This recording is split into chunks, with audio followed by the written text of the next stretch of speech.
wabarakatuh. Alhamdulillah wassalatu wassalamu ala Rasulillah Sayyidina Muhammadin wa ala alihi wa sahbihi wa mawalah, amma ba'du. Yang saya hormati para sesepuh, pengurus masjid, dan para jamaah sekalian, marilah kita membaca surah Al-Fatihah.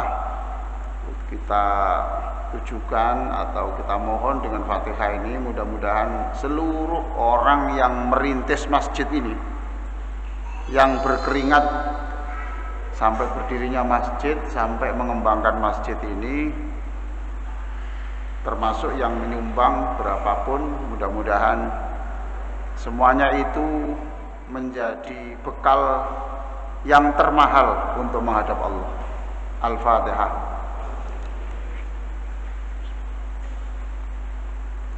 Iyyaka na'budu wa iyyaka nasta'in, ihdinas siratal mustaqim, siratal ladzina an'amta 'alaihim ghairil maghdubi 'alaihim waladdallin. Amin. Bapak Ibu sekalian, pada kajian 60 menit ini kita akan menyelesaikan tafsir surah Ad-Duha. Saya lupa tadi tidak membawa bukunya ya. Apa yang saya jelaskan ini ada di dalam buku saya, Bersiul di Tengah Badai. Itu tafsir dari surah Al-Insyirah, Alam Nashrah.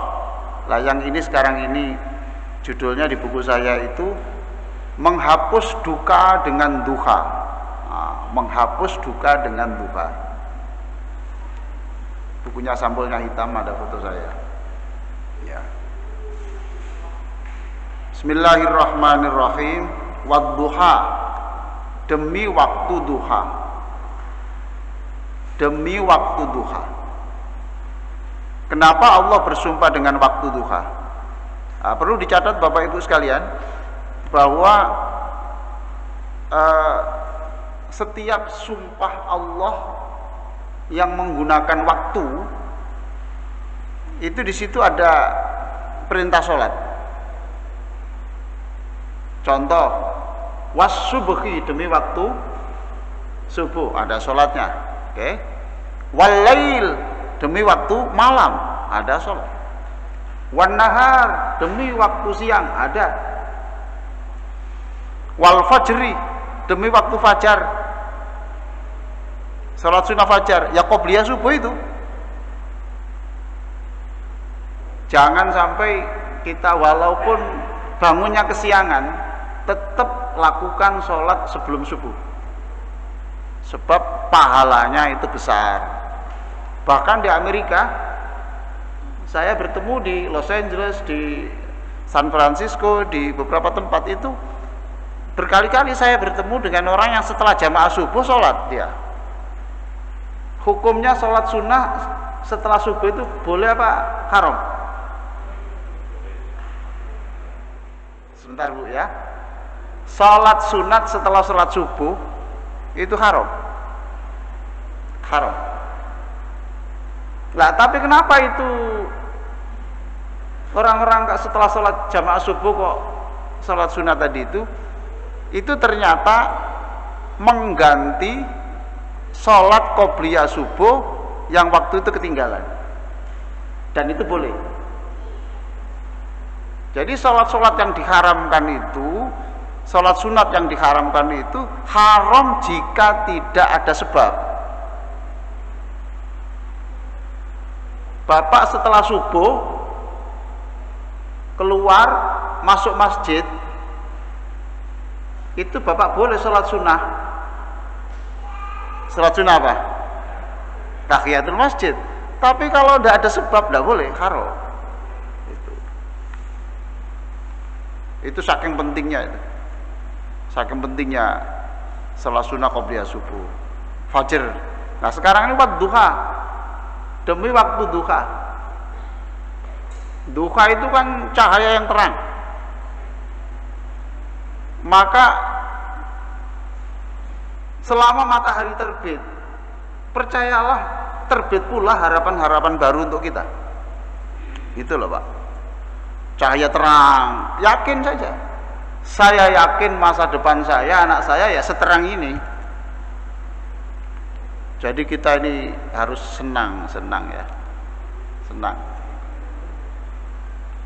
Setiap terbit matahari, terbitkan pula harapan-harapan baru. Kalau matahari terbenam, benamkan seluruh kegelisahan kita bersamaan dengan terbenamnya matahari. Oh, enak toh? Luar biasa, senang. Jadi kita baru sumpah wadduha, kita sudah senang. Optimis. Optimis dan pesimis itu pilihan, Bapak Ibu. Kita ini Pak, optimis atau pesimis itu pilihan. Masing-masing punya reasonnya, masing-masing punya alasan. Tinggal kita milih yang mana, milih aliran pesimis apa aliran optimis. Itu pilihan, it is choice, adalah pilihan. Bapak milih yang mana, aliran pesimis apa optimis? Apa? Nah, kalau optimis insya Allah gak mudah sakit. Orang yang sering berpikir pesimis itu biasanya wajahnya cepat berkerut.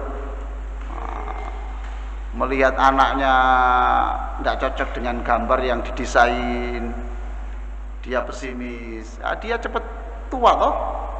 Tapi kalau begini, anaknya belum persis seperti yang diinginkan, lalu saya berbicara, hidup masih koma, Cak, belum titik. Insya Allah suatu saat berubah anak saya. Atau mungkin anak saya tidak hebat, menunggu saya mati. Nah, gitu tuh. Kayak anaknya Abu Bakar. Anaknya Abu Bakar itu tidak masuk Islam. Ibunya tuh sedih, ibunya itu. Tapi setelah ibunya meninggal, namanya Abdurrahman, setelah masuk Islam, dia ini menjadi yang dicintai Rasulullah. Sini saya, sini. Nah, sini. Alhamdulillah. Enggak apa-apa, ini menyerap energi masjid ini. Iya, benar ini. Energi masjid. Makanya dulu cucunya Nabi itu ketika kan dibiarkan. Toh? Sampai para sahabat bilang, ini ada ajaran baru ini. Masa sujud sekian lama? Nah, terus Nabi menjelaskan, ini ada cucu saya. Saya biarkan supaya senang. Tapi dalam bahasa sekarang bisa saja, supaya cucu saya menyerap energi positif saya. Baik Bapak dan saudara sekalian. Jadi wadduha itu demi waktu duha. Alhamdulillah lah Bapak, aliran yang optimis, senang. Tolong Pak, yang diceritakan orang itu yang senang-senang saja. Saya ini penceramah. Tipologi orang yang jemput saya itu macam-macam Pak. Ada yang mulai dari rumah Pak, sampai ke tempat tujuan, sampai pulang, yang diceritakan yang tidak enak. Iya betul. Hutang saya ini banyak Pak, istri saya itu tidak bisa dibimbing, anak saya itu Pak jarang pulang, pekerjaan saya itu ya hanya sopir begini ini Pak, ya kadang dapat bonus sedikit-sedikit gitu, dan itu pun ya tidak cukup Pak. Pokoknya ceritanya itu mulai sampai di tempat acara itu saya nggak bisa ceramah, mikir. Tapi juga ada orang yang mohon maaf, mulai rumah saya sampai ke tempat acara yang diceritakan seneng-seneng saja. Alhamdulillah Pak, saya ini asam urat, susah berjalan, tapi diberi hidup oleh Allah, senang. Saya ini hanya sopir, tapi subhanallah barokah Pak. Anak saya ini sarjana semua. Pokoknya seneng-seneng aja Pak. Bahkan dia cerita, saya barusan jual rumah Pak. Loh kenapa Pak? Anak saya masuk di fakultas kedokteran, terus perlu biaya, saya jual, saya cari kos yang kecil-kecil saja, sehingga saya besok mati, saya tidak ninggali apa-apa, sudah cukup anak saya yang sudah. Inilah aliran optimis itu loh Pak. Lah yang lain umpamanya dia aliran pesimis, negara ini bagaimana Pak? Kok sampai membuat sistem pendidikan sehingga saya harus ngejual rumah ini? Gimana negara ini? Ini kan nanti didominasi orang kaya cara begini ini. Orang kaya gini nih mudah flu ini, mudah flu dan hidupnya tidak terlalu bahagia. Baik, wadduha demi waktu duha, yang ceria, yang senang, yang senang. Lalu bagaimana saya disuruh senang mau saya dapat musibah? Musibah apa? Perusahaan saya bangkrut Pak. Lah kalau mau berpikir yang pesimis kan jadinya susah. Tapi kalau berpikir optimis, saya dulu tidak punya apa-apa Pak. Sekarang saya punya perusahaan dan sekarang hilang. Saya akan bangkit lagi Pak. Saya masih punya otak. Yang hilang kan harta saya, otak saya kan enggak. Oh, coba. Yang kedua, seluruh musibah itu diberikan Allah supaya orang tidak kena musibah yang lebih besar. Coba Bapak Ibu direnungkan ya kata-kata saya ini. Seluruh musibah itu diberikan Allah supaya tidak kena musibah yang lebih besar. Setuju enggak Bapak Ibu? Setuju ya? Kok bisa Pak? Bapak cepat setuju.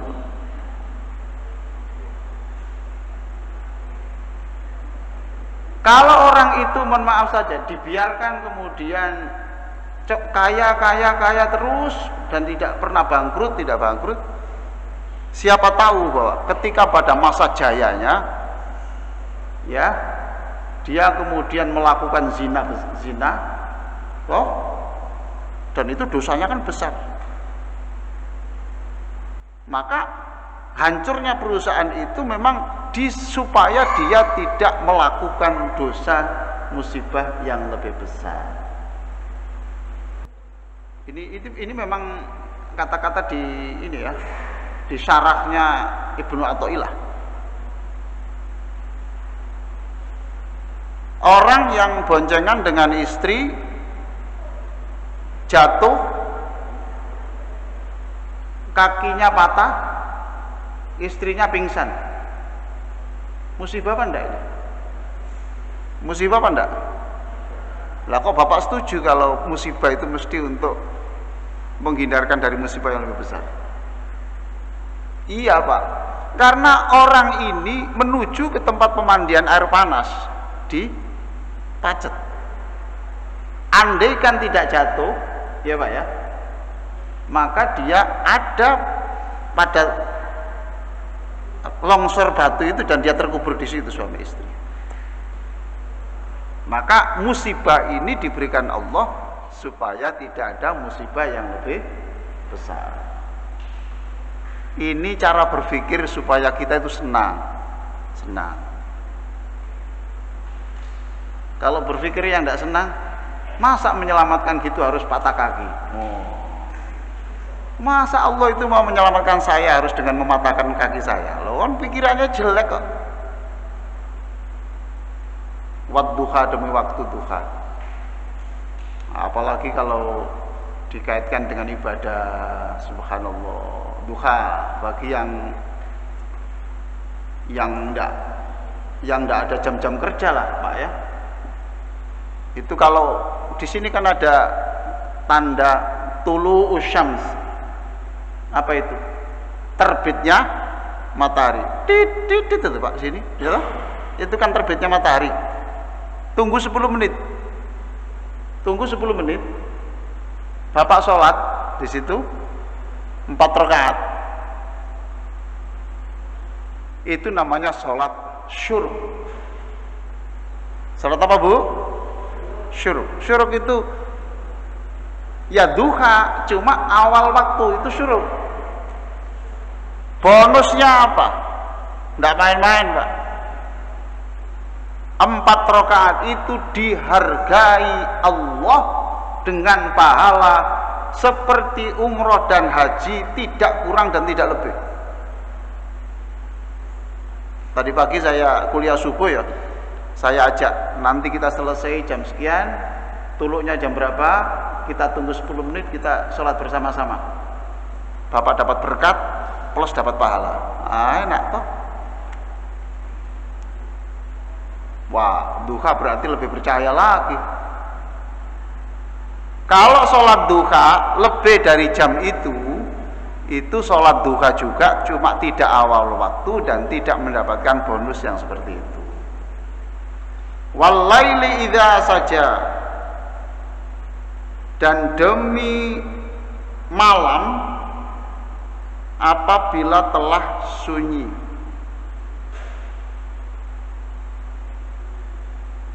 Ada ndak sholat malam demi waktu malam ketika sunyi?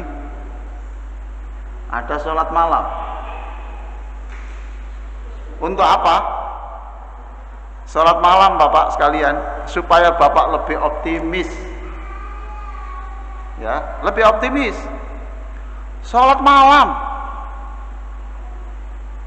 Jadi siang itu seperti kuda. Fine. Pokoknya kerja. Kenapa kok kerja? Supaya tidak menggantungkan orang lain. Supaya tidak menggantungkan orang lain. Saya tadi pagi itu ngobrol-ngobrol dengan pengangkut sampah. Pak, anaknya Bapak kan sudah sukses-sukses. Bapak kenapa masih kerja seperti ini? Iya, anak saya sukses, tapi saya tidak mau diberi. Saya ingin menunjukkan kepada Allah bahwa saya masih eksis. Wah, gini loh. Duwe maratuwa ngene iki sing seneng, Pak. Nek ade maratuwa sing bolak-balik nang transfer nak, aduh. Jadi hidupnya ini bikin susah orang aja. Anaknya bahagia kok nggak boleh tuh. Bener ini Pak. Saya senang kalau jalan pagi itu ada orang yang sabit rumput itu loh. Kita ngobrol-ngobrol. Punya kambing berapa Pak? Saya punya kambing 10. Sapinya berapa? Saya 2. Soge Pak sampean Pak? Iyalah. Dia bilang apa? Anak saya itu Pak sudah besar-besar, sudah nikah semuanya. Pokoknya anak saya kalau bungin sepeda, saya jualkan kambing saya. Anak saya katanya mau rekreasi, saya jualkan kambing saya. Pokoknya hidup saya ingin membahagiakan. Coba. Timur tuang ini kesuwen, insyaallah seneng Pak. Jadi ada loh Pak, orang tua yang durhaka itu ada. Enggak hanya anak, maaf saja. Betul Pak. Ada orang tua yang durhaka itu betul. Yang menyusahkan anak terus. Susah.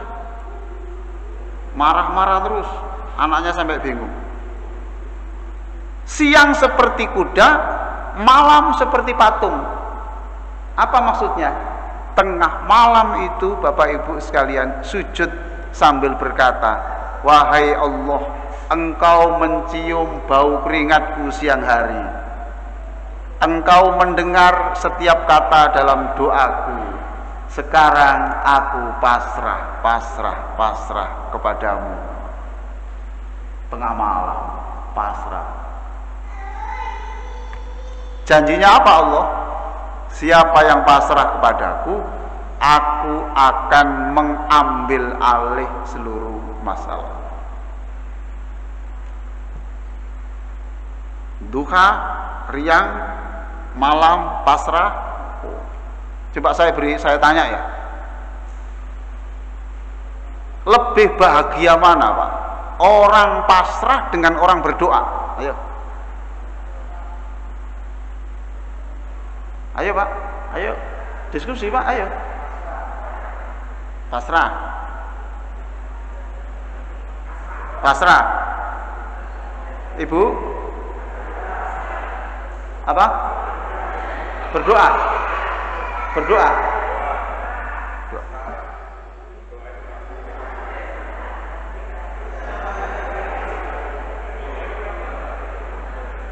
Oke. Enggak apa-apa wong diskusi kok. Hidup ini jangan diseragamkan, gitu ya. Jangan mengharap dunia ini satu pendapat. Biasa-biasa saja, enggak apa-apa. Tapi kalau bagi saya, enggak apa-apa toh saya beda dengan Bapak.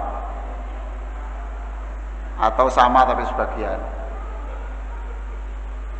Saya lebih merasakan kebahagiaan ketika pasrah. Ketika saya berdoa, itu masih ada tuntutan di sini. Faham toh? Ya Allah, berikan aku bla bla bla. Ya Allah, siapa lagi ya Allah? Ya Allah, ini saya ada tuntutan di sini. Tapi kalau saya pasrah, ya Allah, tidak ada di dunia ini yang terjadi tanpa takdirmu. Yang penting saya sudah berkeringat, yang penting saya sudah berdoa. Sekarang saatnya saya pasrah kepadamu. Apakah aku engkau hidupkan? Apakah aku engkau matikan? Apakah aku engkau beri rezeki? Apakah engkau kurangi rezeki? Itu urusanmu ya Allah. Sebab inilah kewajiban saya sudah selesai. Saya pasrah kepadamu. Nah, bagi saya ketika pasrah itu lebih fresh daripada meminta. Nah, terserah Bapak Ibu sekalian. Tapi kalau jumlah ayat yang menyuruh pasrah dengan ayat yang memerintah berdoa, saya beritahu lebih banyak perintah berpasrah. Tapi pasrah yang benar loh, pasrah yang benar. Pasrah yang benar ya seperti yang zaman Nabi itu. Pada zaman Nabi itu kan orang ke masjid, untanya dilepas toh. Jangan pasrah, diikat dulu. Jadi Nabi itu ngajari takdir, ngajari menyikapi takdir itu yang benar. Walaili idza saja, masya Allah. Siang optimis, malam memohon dan berpasrah, senang. Coba semuanya ulangi kata-kata saya ini. Ma wadda'aka rabbuka wa ma qala.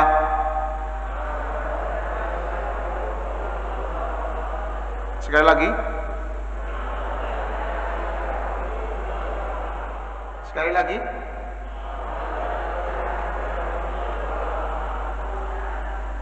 Saya ini kalau baca ini senang gitu.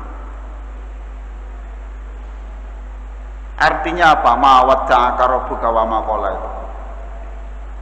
Tuhanmu tidak meninggalkan kamu dan Tuhanmu tidak membencimu. Jadi kalau Allah berfirman, saya baca itu seperti Allah berbicara kepada saya. Li, aku tidak meninggalkan kamu. Li itu saya. Nah, aku tidak benci kepadamu. Loh, kok engkau beri aku sakit? Jadi saya ini dulu tahun 2000 ya, setelah saya jadi imam di Afrika, saya tidak bisa ngomong kok Pak, tidak bisa bicara. Saya kalau ada di masjid kiroannya Muammar, wah nangis saya. Ternyata mahal suara itu. Walladzi anzala 'alaikal kitab minhu ayatun muhkamatun hunna ummul kitab wa ukharu mutasyabihat.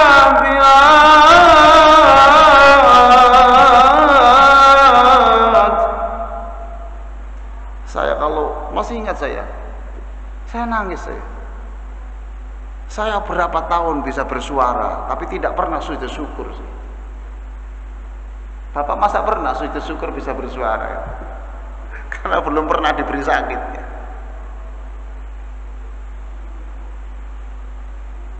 Jadi, ya pokoknya, lalu ingat ini, sama dengan Allah berbicara, aku mencabut suaramu bukan karena aku meninggalkan kamu, bukan karena benci kepadamu. Selesai. Ya. Jadi Bapak Ibu tolonglah kalau punya masalah apa-apa itu beritahu saja itu. Dirinya itu diajak ngomong.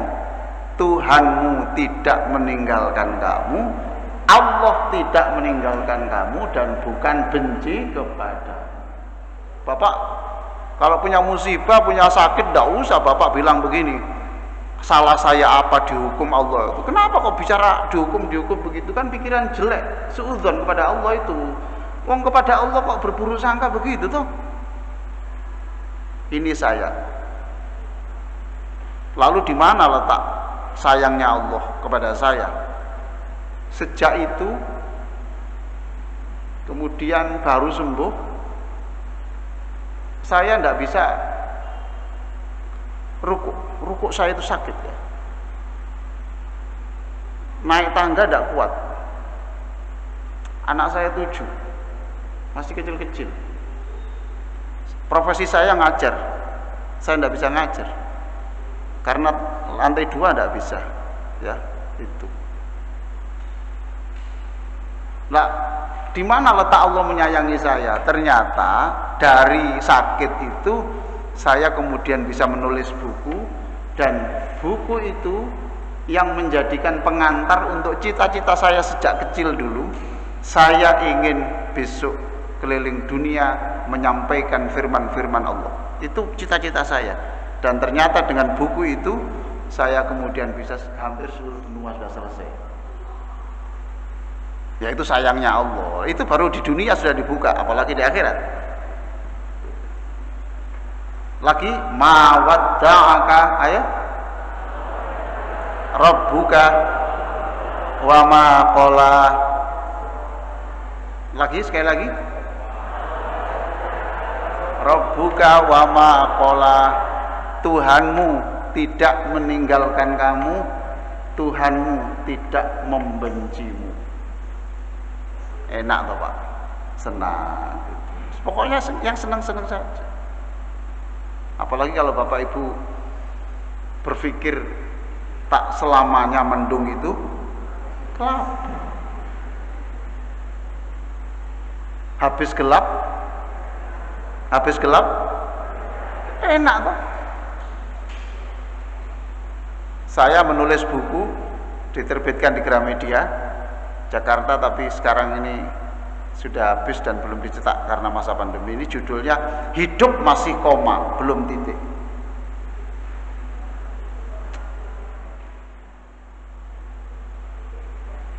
Istri saya, Pak, begini-begini. Pak, kalau setan, Pak, itu tidak bisa diperbaiki. Kalau setan itu tidak ada kemungkinan jadi baik. Tapi kalau manusia itu ada potensi jadi baik. Iya Pak, tapi sudah sekian tahun begini terus. Kan masih koma Pak, belum titik toh Pak. Belum titik toh Pak, Bapak. Tapi dinasehati itu tidak mempan. Saya beritahu Bapak Ibu sekalian, Allah itu kadang-kadang menasihati orang itu kadang lewat firman, kadang lewat tindakan. Suaminya sudah diberitahu, Pak, sholat Pak, tetap tidak mau saja.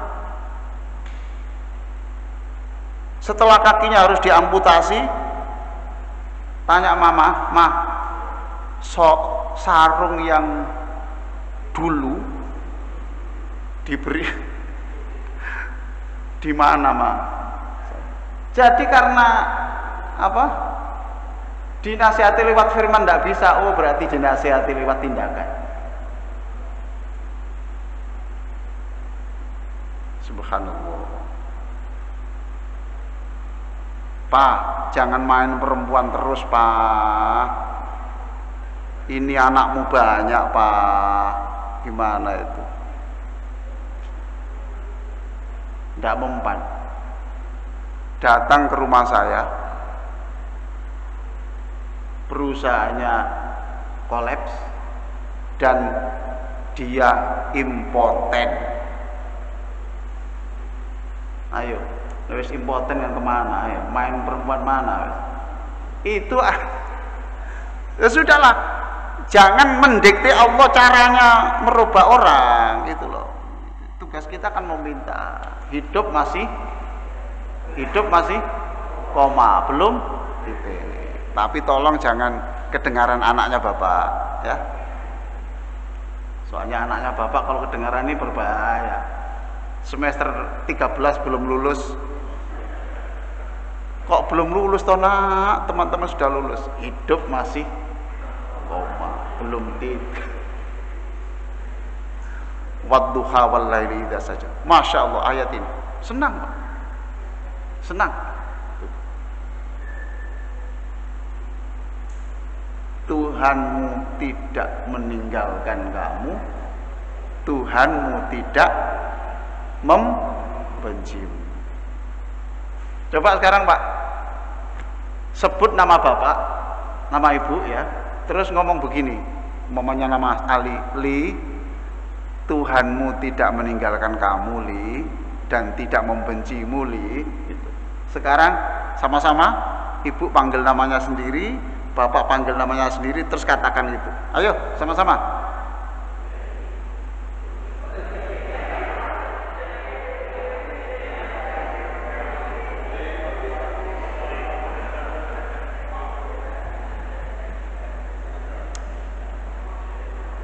Ya itu, Pak. Pokoknya ya senang saja. Jadi buku saya itu, buku yang terapi sholat itu sampai hari ini, ya, dipergunakan oleh spesialis kanker di RSAL. Lah obatnya kanker kan tidak ada. Adanya apa? Untuk memperlambat saja. Dan untuk memperlambat itu harus happy, harus senang saja. Mungkin di sini sudah ada yang pernah ikut training, ya. Angkat tangan yang sudah pernah ikut training terapi sholat saya itu. Sudah ada? Sudah? Tidak ada? Sudah. Ini di Eropa sudah semua, Medoan belum.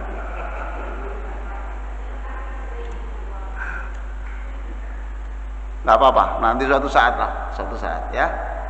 6 jam, trainingnya 6 jam, kalau minimalis sekitar 3 jam.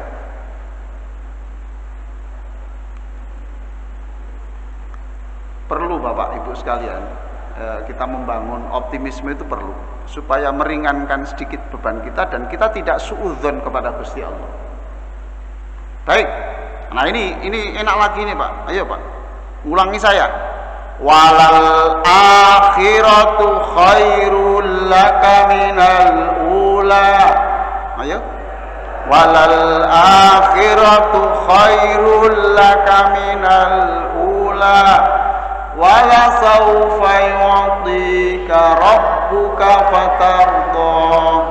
Ayo. Wala sawfa yu'tika rabbuka fatarda. Walal akhiratu, dan sungguh yang nanti, khairul laka, lebih baik daripada yang sekarang. Makanya Jalaluddin Rumi itu mengatakan, jangan bersedih,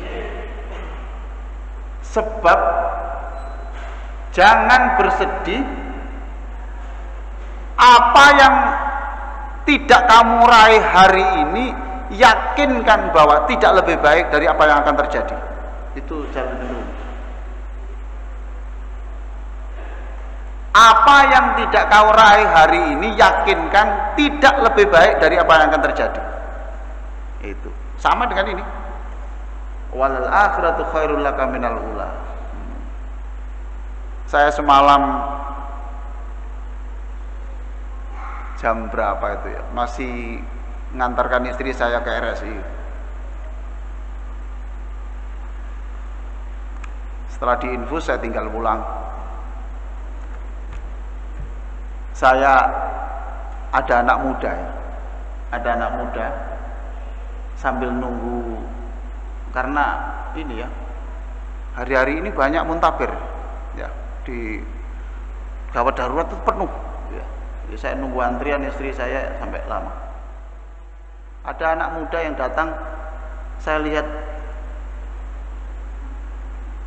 kaosnya itu loh, bunyinya begini, terbentur, terbentur, terbentur, terbentuk. Ayo, kata-katanya siapa itu? Terbentur, terbentur, terbentur, terbentuk. Siapa yang tahu? Kata-kata Tan Malaka. Jadi kita ini terbentur, terbentur, terbentur, memang Allah sedang akan membentuk kita. Itu bagus. Saya lihat, oh ini perkataan Tan Malaka ini. Terbentur, terbentur, terbentur, terbentuk. Akik yang mau menjadi cincin, ya harus digergaji, digergaji, digergaji, baru mahal. Jadi bapak-bapak ibu yang diberi musibah apa saja, itu memang sedang terbentur, terbentur, terbentur, suatu saat terbentuk mental yang bagus. Kata-kata Tan Malaka.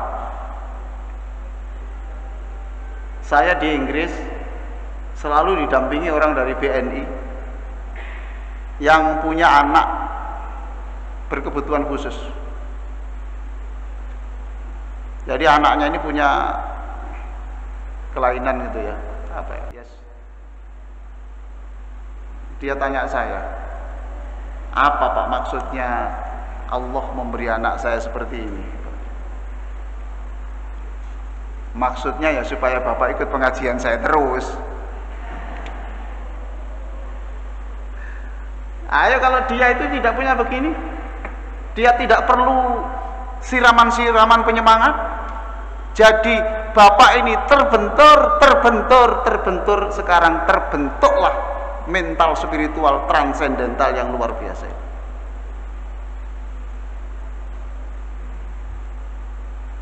Ya supaya itu. Jadi Bapak Ibu yang dibentur-benturkan Allah memang sengaja akan dibentuk oleh Allah dengan bentuk yang lebih mahal.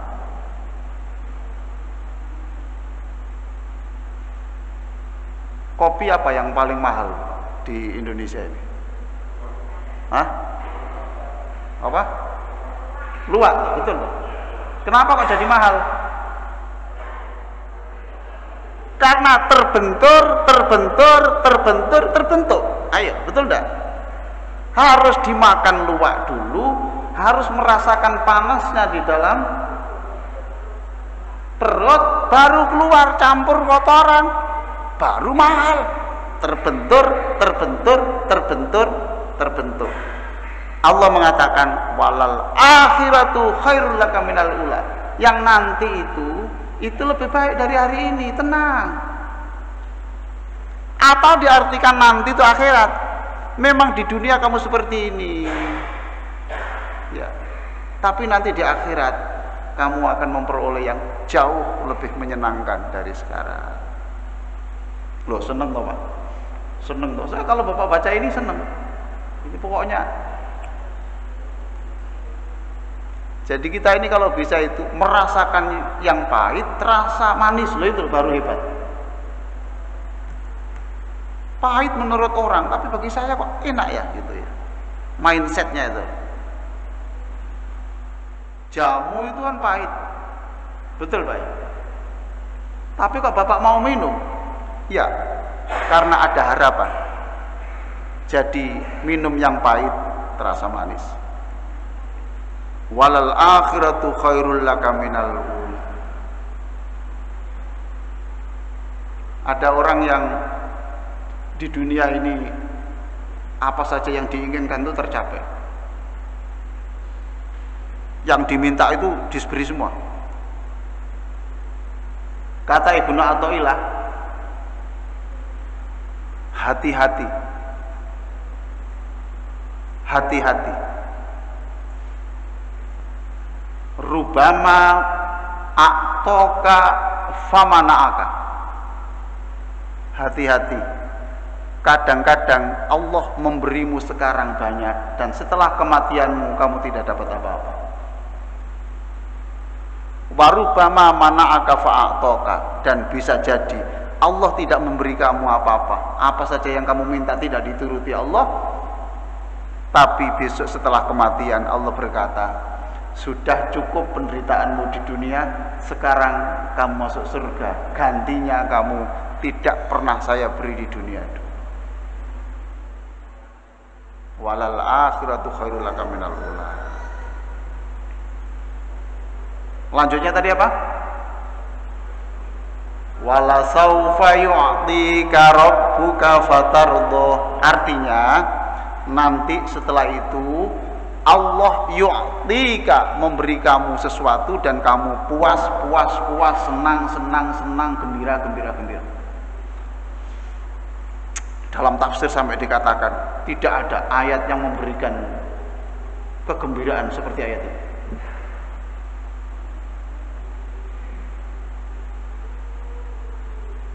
Wadduha wal laili idza saja ma wadda'aka rabbuka wa ma qala walal akhiratu khairul laka minal ula wala sawfa yu'tika rabbuka fatardha.